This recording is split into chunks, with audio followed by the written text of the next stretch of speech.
Okay, hi, hello. I'm really excited to bring this topic and lesson to you today because it's actually what was the most pivotal point in my own journey that I have since passed down to my kids. And I've gotten them actually the same coach and coaching that I got when I learned this. And it's interesting. We're going to talk about the emotional scale and our feelings and our emotions and how they are our guidance. I remember growing up, I grew up in a more conservative Christian home. I went to a private school up until third grade. And fourth grade, I went to public school. Big culture shock there.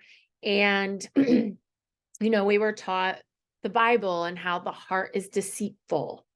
And so I always thought that I couldn't listen to my emotion because I was emotional, and being emotional was like this bad thing. It was like um so invalidated that I didn't even know. Of course, with being taught one practice one way and now really understanding a new practice and the reality of it, our emotions are exactly what Source wants us to use to know where we're at vibrationally and how to work ourselves back into a higher vibrating place. So we have these emotions. The highest vibrating emotion is not joy. In fact, it brings you joy, but the highest, most empowering emotion is clarity.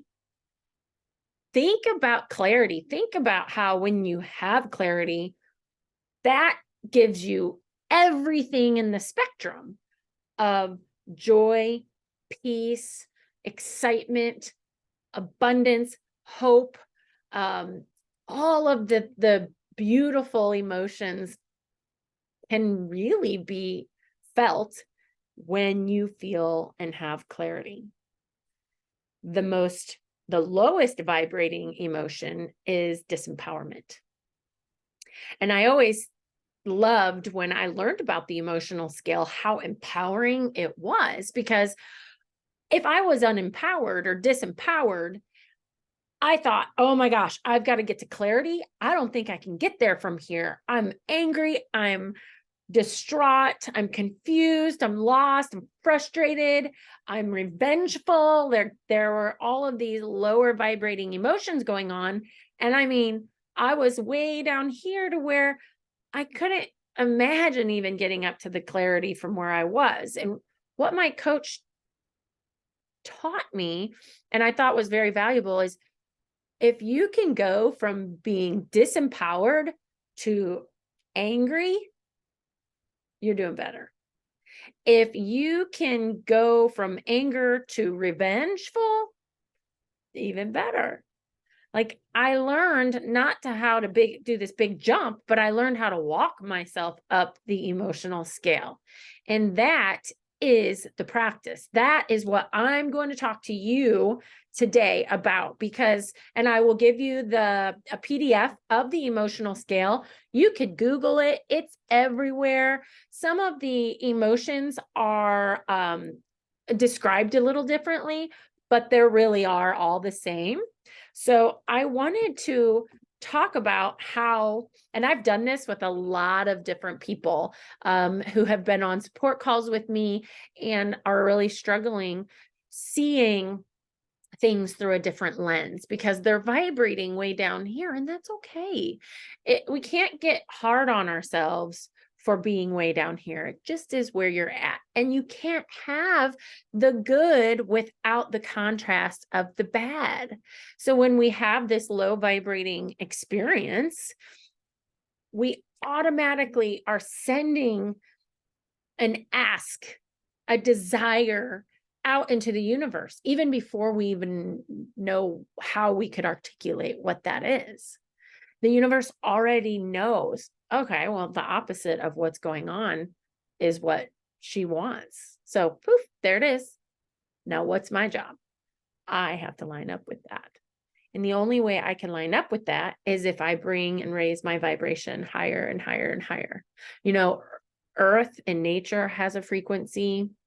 Our heart has a frequency. Our organs, our different chakras have different frequencies. In fact, I did a sound bath not that long ago with all 7 chakras frequency, and my sound bath practitioner led us through some light yoga, kind of moved some blocked energy, got us going, relaxed, and we just laid there while she played these amazing tones that you could feel in your body differently. You could feel them low in your root chakra. You can feel them in your heart chakra, your throat chakra. There's a frequency to all of that. And so if we can tune into that and use the emotion that we're feeling as our guidance of where we're at, you are going to be so empowered to lining up and receiving all the things that we have asked for through the contrast of our life. Something bad happens, automatically there's an ask of the opposite. If you're with a partner that doesn't give you love, attention, collaboration, all of those things that you want in a partner, and you're focused on what you don't have, the universe knows, okay, what she does want is someone who's collaborative, who is kind, who is loving, who is supportive.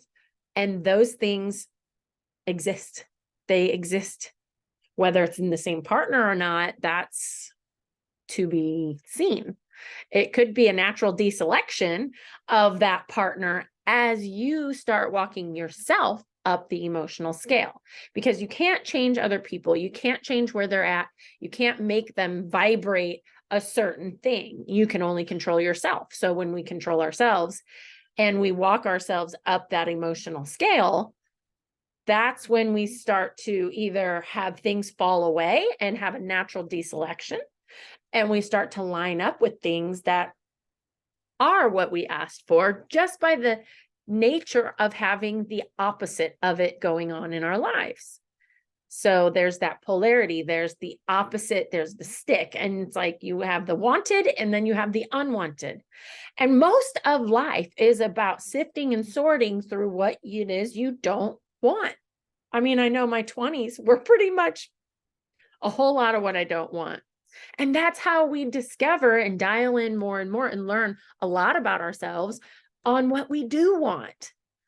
So there's a beauty in all of it. And if you can look at it that way and not regret one bit of experiencing it, and know that because I had this, I know what it is that I do desire, because you start narrowing those things down and realizing, I want a partner who finds me being independent and strong a positive quality and attractive. I want a partner that supports and does not get threatened by how strong of a woman I am, or independent or opinionated that I am. And so you got a lot of what you don't want going on, and that naturally is the process of elimination. And you start discovering, how many of you hit 40s and you're like, yeah, my give a shitter's broke. I don't care. I don't care what people think of me anymore. I've been through enough life. I don't care. What I care about is feeling good, having peace and joy and happiness. And however that looks is how that looks. And it may look a little different than you thought it was going to look. So what I want to do is I'm going to pull up the emotional scale. So bear with me, because I'm a huge, huge fan of, I had this printed out, pulling it up. I had this printed out and put on the inside of my of a cabinet.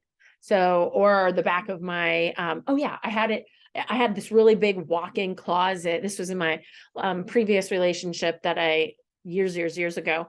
And it's where I learned all gained all these tools and learned all of these techniques. And I opened up my cabinet and my vanity, and I'm just like, okay, where am I at? All right, I'm right here. How can I get just even one or two emotions up? Because that is more achievable. So I'm going to share my screen in just a moment.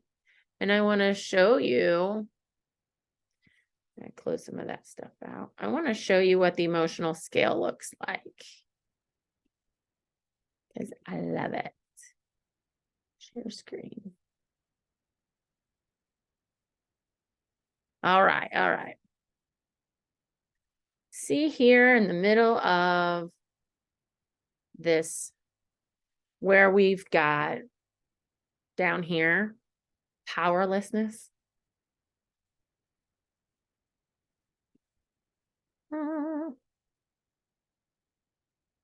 Sorry, I gotta do something.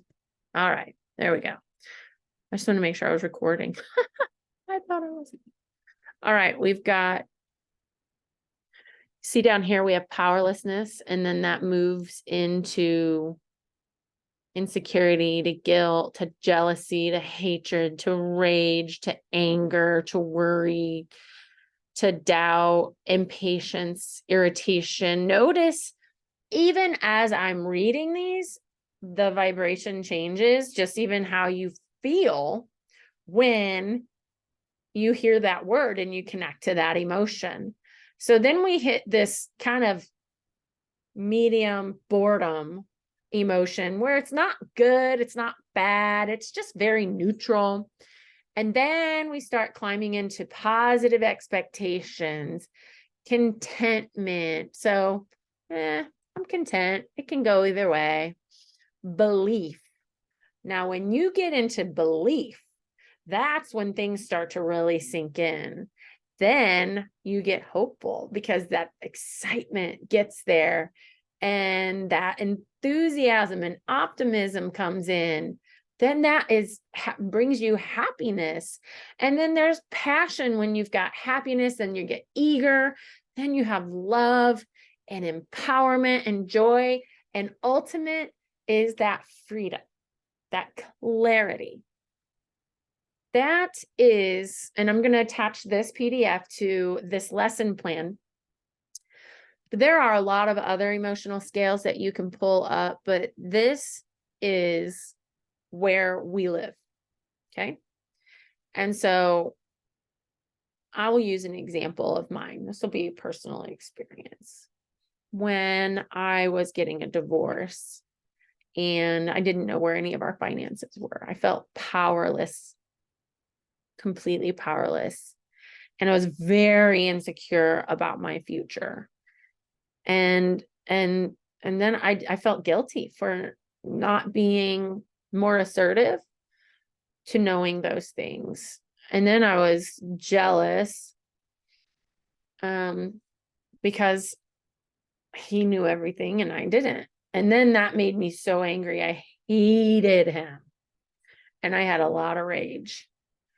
And then I got very angry. But the rage felt better than the insecurity. Okay. So as we work our way up, and this is past tense, but you can do this present tense with a situation that you're in right now. And I'm going to show you how you tell the story. And this is all true. When you have rage, that's kind of like that revenge feeling. And then you've got the anger, and then it lightens up to more worry. Worry is a little bit lighter of a vibration than anger. So I worried a lot, and I doubted the outcome for myself to be a favorable outcome. And I was extremely impatient, and that irritated me that I was just even being impatient irritated me.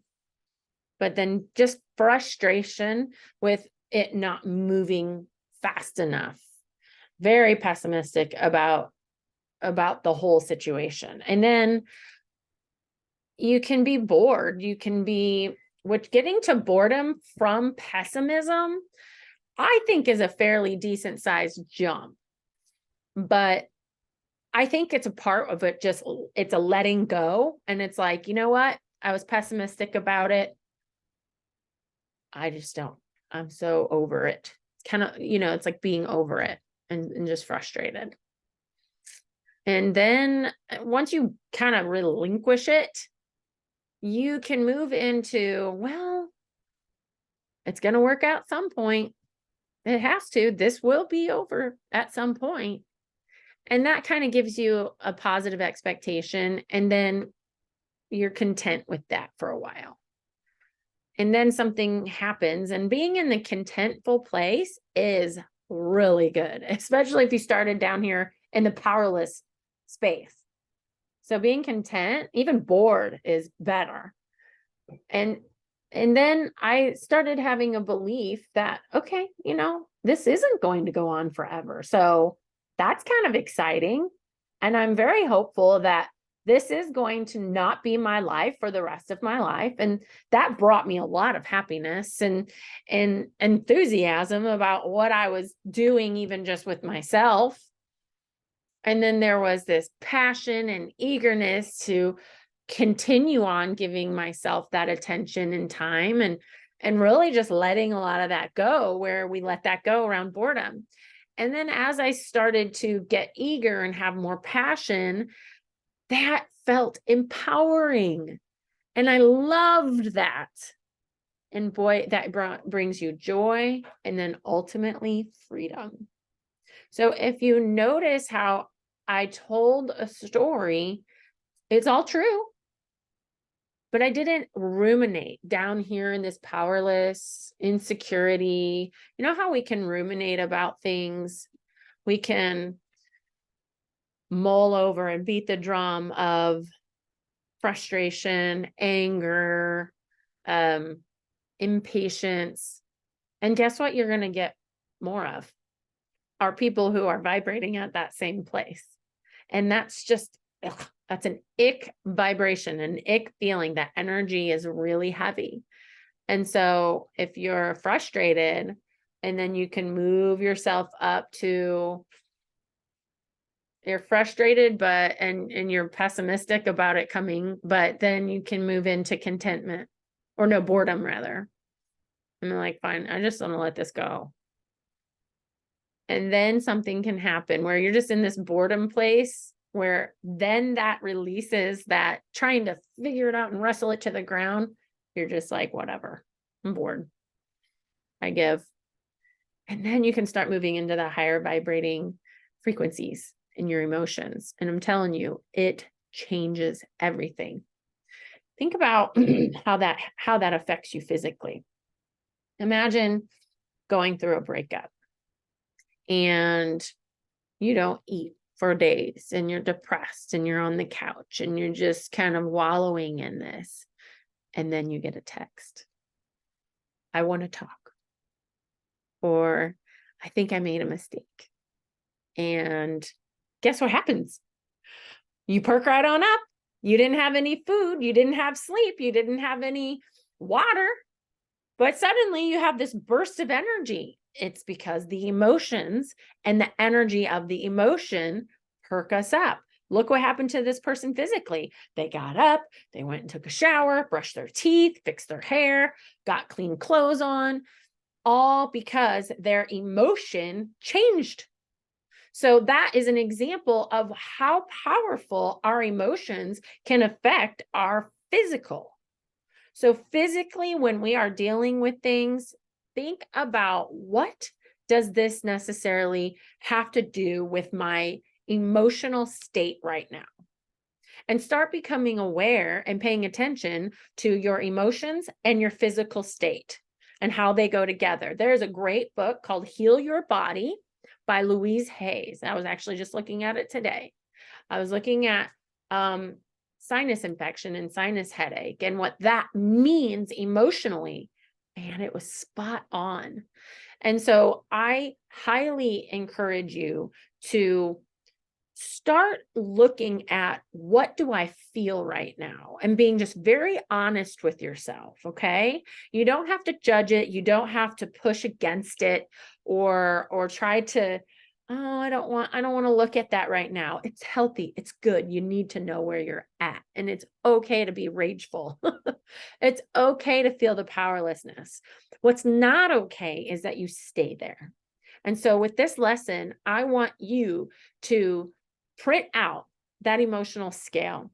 And I want you to start identifying when life throws you contrast. Okay, what's the emotion I'm feeling right now? Okay. Because when you can identify that emotion, then you can open up your cabinet door where your emotional scale is taped up there, and you can say, okay, what story can I tell that brings me to that emotion? And then what story can I tell that I can believe in here, that brings me to that emotion? And you work yourself up to where suddenly, if you can just get to boredom, beautiful. And you just keep, but you really should, if you get good at this, you really should be able to get yourself up to clarity and freedom every single time. And the less time you stick around in these lower vibrations, the better. And you can start attracting things if you can get the momentum for 17 seconds or longer. Then you will start using the law of attraction to your advantage, and you're going to start coming across those higher vibrating experiences or people who are vibrating there. If you notice, like when you buy a car, that's like the only car you see on the road anymore. It's because what you give your attention to is what you get more of. Tony Robbins did an exercise with one of his crowds. I'm sure he does this with a lot of people. I said, close your eyes. And when you open your eyes, count how many brown shirts you see. And so he says, okay, go. Everybody opens their eyes and they start counting around the room how many brown shirts were on in the room. And then he said, okay, everybody close your eyes. And he said, so how many red shirts did you see? And I mean, all of them were like, I don't think I saw any red shirts. And so then he said, okay, let's do it again. Everybody point out blue shirts or count how many blue shirts that you see. Okay, 1, 2, 3, go. Everybody does that same thing. Close your eyes. All right. How many yellow shirts did you see? And so he went on to make his point that what we give our attention to is what we are going to see. If you want to give your attention to how powerless you feel, that's what you're going to get. If you want to give your attention to some optimism and even just hope that things are going to work out, or just even say, you know what, I give up. I'm just not even gonna, it's gonna turn out the way it's gonna turn out, and I will be fine. That kind of like boredom, bored of getting worked up and upset about things. And so what you give your attention to is what you're going to get more and more of. It's what you're going to see in people. So say you want more appreciation in your life. What do you need to do? You don't need to find people that are going to tell you how much they appreciate you. You don't go looking to do all of that. In fact, you don't even have to do things that people can appreciate for you to start feeling more appreciation. What you do to feel that is to start appreciating things in here. What am I grateful for? Doing your appreciations in the morning, like we talk about in our morning routine, where we get our mind going, where we set it first thing in the morning, is hugely affecting our day for the rest of the day. Now, that doesn't mean you're not going to have a bad day.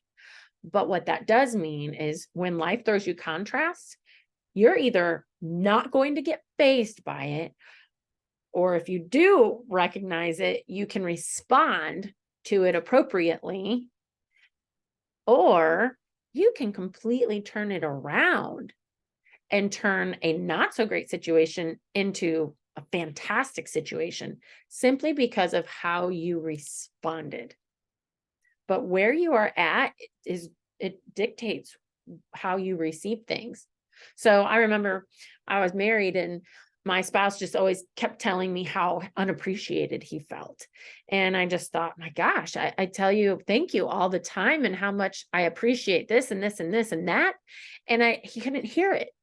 It fell on deaf ears because he wasn't an appreciation for himself. He wasn't an appreciation for me or any of the employees we had or anything like that. When you don't have that appreciation for those things, you cannot hear it from other people. So whatever you want more of, you need to give more of. If you want more loving emotion or loving things done for you, then you need to come from a place of love. So I love this lesson. This was I love it because you can put it to practice all day long.